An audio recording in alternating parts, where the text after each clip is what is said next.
State?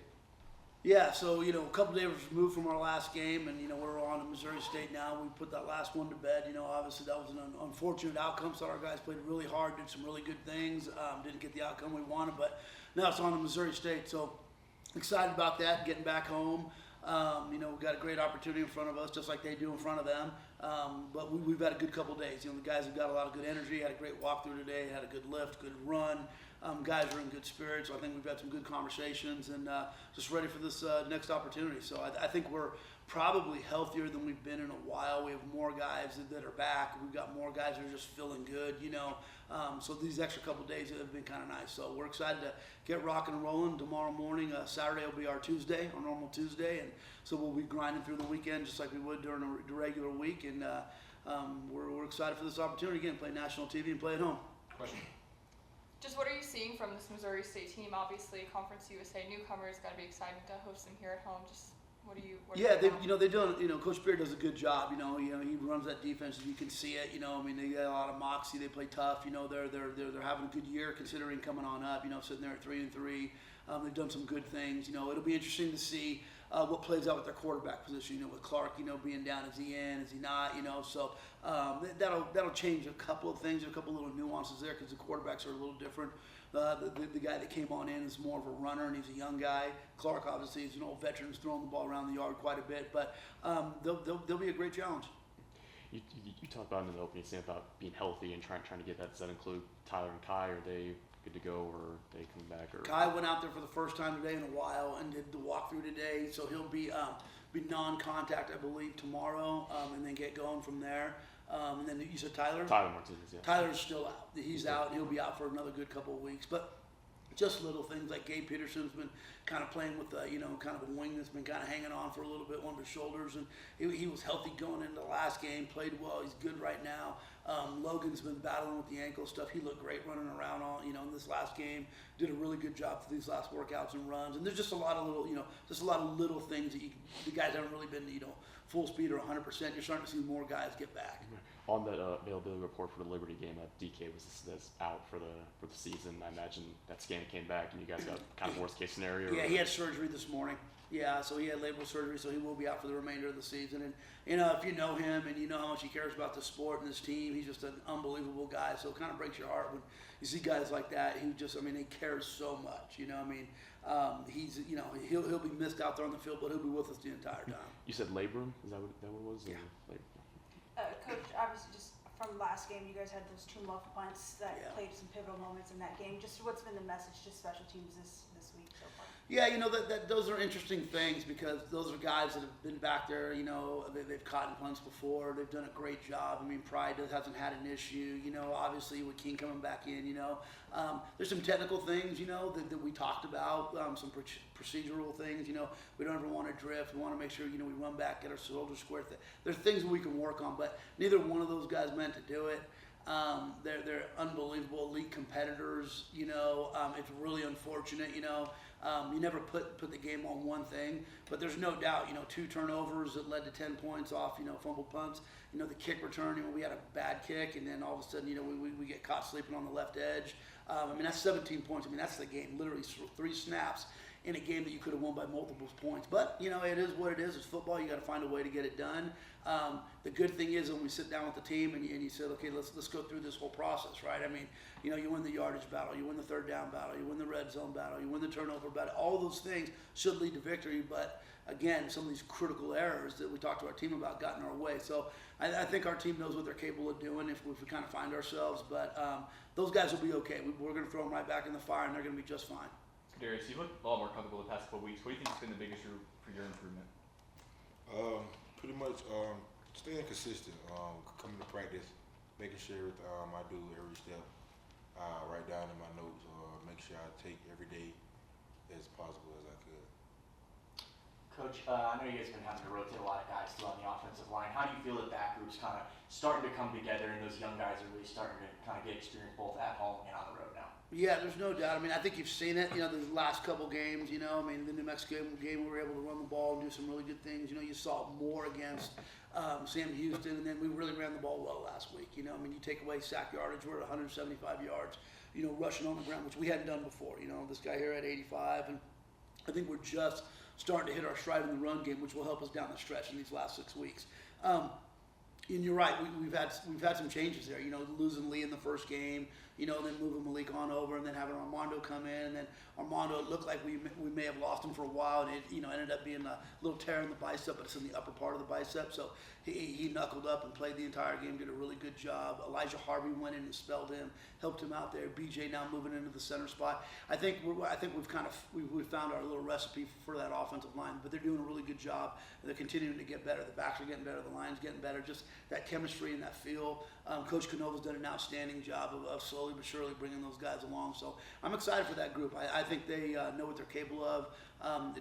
We still got ways to go, but I think they're hungry and eager to get this run game rolling. And then obviously heartbreaking loss, missed kick to lose it. What was kind of your message to Ryan? He's been so good for you guys so far this season, but unfortunately that kick just didn't go his way. You know what? It's one of those deals where you're not gonna say much to him right afterwards. But today I patted him on the butt and I said, "All right, man." I said, "Miss kick." I said, flush it. On to the next one. Let's go. It is what it is. Again, you don't go out there trying to do that. You've seen him make great kicks. Maybe the moment got a little big for him. But the next time he gets there, he'll have been there before. Just needs to take a deep breath and put it right down the middle. So it's one of those deals where the team showed a lot of moxie. After the way the first half went, and then to watch our guys storm back, and then take that lead, and then to see a fumbled punt, result in them, getting down and getting close, and then all night long we had done a tremendous job on defense. They got to go 90, 98, and they do it, right?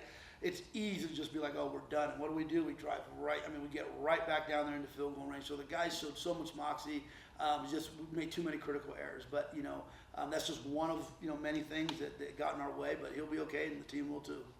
Kadarius, you talked about maybe the run game is going a little bit the last 2 games, and but going forward, maybe Liberty didn't have that great of a run defense this season. Now you guys got to get a challenge of keep the run game going against maybe better run defenses and things like that. Just what are some things that maybe you guys want to try to maintain going forward and facing some tougher fronts and some tougher run defenses to keep the run momentum going? I feel like we the course we got going right now, as I like it. We doing good as we going as we take every practice or every step each week to each game. Like we look at it we don't look at it as a what front or what. We just look at it downhill, play ball. Nick, for you, Coach was just talking about the offensive line finding like the recipe and just improvements. Unfortunate last drive for you guys. I think it was a 93-yard drive giving up, but in total you guys gave up, I think, 293 of total offense, the least amount you guys have given up to an FBS opponent. Just what did you guys really figure out about your defense that you guys were able to shut down Liberty last week? I don't feel like it was just last week. I think we've been like slowly bringing it together every game. Like each game we've been getting better and better. I feel like we have every position is a great position. Like D-line is eating. We got the back ends and we got a lot of depth that's helping us, So somebody goes down, like as you can see our linebackers went down. But you got people that can step it up and keep it going. Like there's no drop off in the defense. So I feel like that helps us a lot as well. And then just our mindset, just whatever every inch defend every inch. Like just I feel like we're doing good. So. Coach, it seems like now you mentioned the run game's coming along, the passing game you're finding explosive plays with TK, Donovan, and a bunch of the other guys. How do you try and keep that complementary aspect of the pass game and run game going now that you're coming back home on like another weekend? Yeah, I think all year long we've kind of leaned into the passing game, and now with the run game coming along, it just gives us a whole nother avenue to go ahead and attack a defense with, It's going to be interesting because we've got guys who can take the top off. We've got multiple guys that can run downfield and make plays. So, what's the defensive structure going to be? Going to be 1 high or 2 high?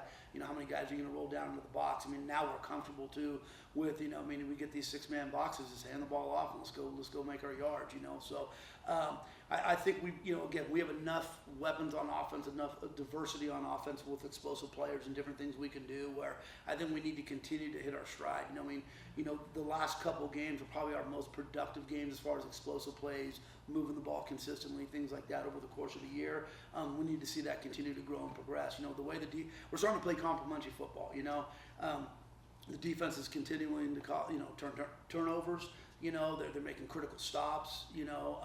Again, offense is just showing some explosion.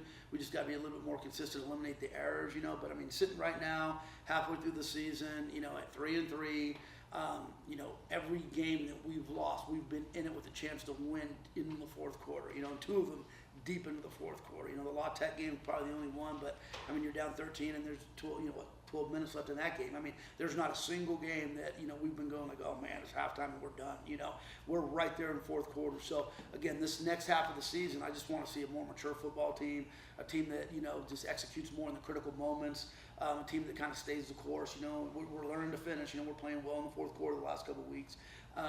We just, again, got to eliminate some of those little things, and I think this team has a chance to make a run at the end. So on the other side of Missouri State, they have Kenny Yara on their staff right Yeah. now. Just talk about what's it like, seeing him, Yeah. you guys' relationship since he left and stuff like that. It's funny. I mean, it's good. You always knew Kenny would end up being a coach. You know what I'm saying? So I look forward to seeing him here. Coming back to his old stomping ground. But we want to make sure he's on the short end of the stick this time. So but we're excited to see him. Nice. And again, for you, Michael came in. He's like, we can go 4-0 for the first time since 2002, and it seems like there's always that kind of like, we can do this for the first time in over a decade. Like last year was like 1-0 for the first time since 2014. We're now 3-0 at home for the first time since 2007. Just for you, I remember you saying with the Sam Houston game, well, we gotta quit with these records and kind of get rid of some of that. What's it going to be, to build this program up over time and just take it to where it's not like the first time in forever since a good thing has happened. You're right. It's just, I mean, again, when you start talking about that global perspective on everything that's going on right now, it's there's been so much transition and it's been so tumultuous the last couple of years. Just losing teams and rebuilding teams and then losing them and building them back again. And I kind of feel like we're in a good spot right now. We have a great locker room. We got a great group of guys that care. There's that 4-0 at home and things like that. But we're really focused on, can we get ourselves back in this conference championship fight? I mean, we really feel like that's a real possibility. I mean, the way we've played and the way things have played out, I mean, obviously, with 2 losses, you're going to have to do a tremendous job to give yourself a chance. But I don't think anybody's really going to go undefeated in this conference. And then on top of that, bowl eligibility, right? It's like we're halfway there with half the games to go. We've played good football. We just handed a game away last week, and it wasn't that we didn't play hard. It'd be different if we didn't play hard and got your butt kicked, but we literally had some critical things. So while we're trying to check the boxes on getting rid of some of these these old deals that have lasted forever, winning 4 at home over so many years, our focus right now really is going 1-0. And I know it's cliche and people say that, but if we do, it puts us into a whole different category on what the possibilities for this team are. You know what I'm saying? Right. And then you got to turn the page to the next week, but we got to simplify what we're doing right now as far as our process and our mindset goes. I mean, we really need to focus on the next, next quarter of football, the next 4 quarters of football. Because if we do what we're capable of doing, it can go out there and can get a win, and then organically you get to the 4-0, and then it eliminates something we haven't done in a long time. And then later on down the road against Kempswell, you try to go 5. But it's really no bigger than this one game right now, because I think our mindset, like we're kind of past like, hey, we know what this team's capable of. Now we just got to, we got to put up and shut up. You know what I'm saying? Stop talking about it, and now we got to go do it. How do you guys feel about the rest of the conference right now? Because it seems pretty wide open right now. Wide open. I mean, it's wide open. I mean, I've had a chance, weekday you get a chance to watch UTEP play. I've seen FIU play. I mean, Western Kentucky at home. Lost by 19. Yeah, lose by 19 to FIU, and we know Western Kentucky's a good football team. We go to Liberty. Liberty's won 2 games all year, and it's a dogfight down to the wire. You look at Sam Houston, who basically had the game won against Jacksonville State, and then lose it at the very end.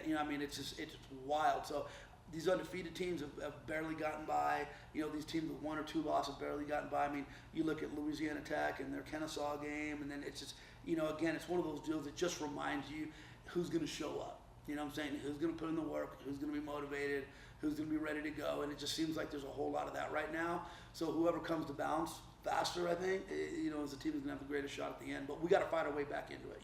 Sitting here at 1-2 in conference, it's not, by no means are we out of it. There's going to be a lot of teams, I think, that come down at the end. They're going to have 2 losses there. And what is the tiebreaker going to be, and what are those things going to look like?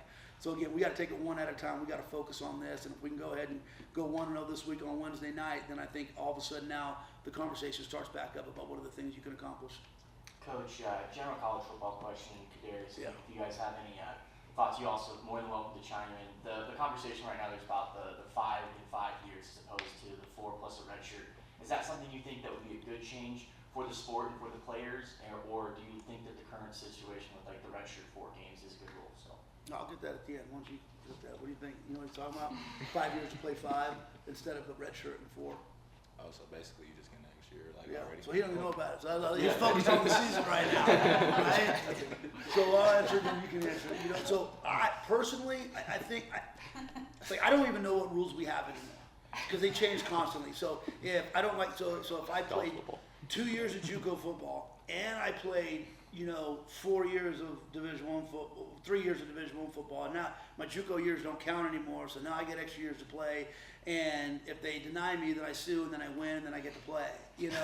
So it's just like, my goodness. I mean, can we just all grow up in this sport and say, these are the rules. Let's make sure they're student athlete centered, right? Because again, they never built stadiums and schools for coaches and teachers. They built them for student athletes, right, and students.